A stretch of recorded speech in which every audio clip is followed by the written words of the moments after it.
Same with birth. I mean, I had seen hundreds of births, including wild and sovereign births, and I was very surprised about how psychedelic and altered it was for me.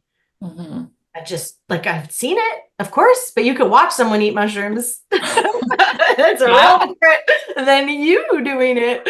So that was for some reason I was very surprised by having been so familiar with it as an outsider, how Yes. different, the little things like the door creaking, those little things that are just like wow, like I could be traveling the cosmos and hearing one thing would bring me back into the room or into pain, or whatever. I didn't know it was that psychic and sensitive.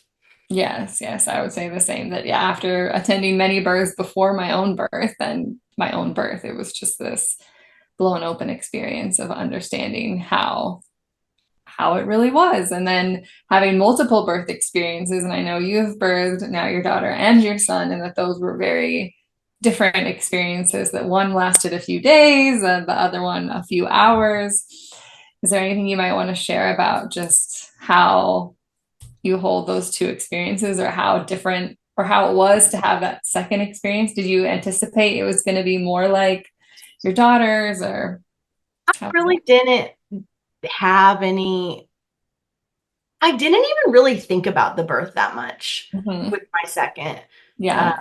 which I think is very common for second time moms. Yes. We were settled, we were here, in the time between the two births, we had settled on this beautiful acreage out in the Blue Ridge Mountains and like had it going on here, like really rooted, really, really good. And so I felt like I had all the core pieces, Yeah.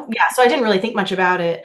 Um, but that being said, it really, the level of excruciating pain that I experienced in that birth, yeah, really took me by surprise because I didn't experience what I would call pain in Sunier's birth. Hmm. Yeah, of course it was like intense and I made up stories that, like I made it dramatic and I like had challenges, but it was never actually about the physicality of it. I made up stories about the length and things like that and wanting to be done and all classic stuff, after 24 hours, most women do this. Yeah. Um, yeah, but the physicality of it just really wasn't anything I felt like I couldn't keep up with. Yes, of course, like the Ring of Fire, I was like, oh wow, but that's so short, it's such a short time and nothing you can do about it.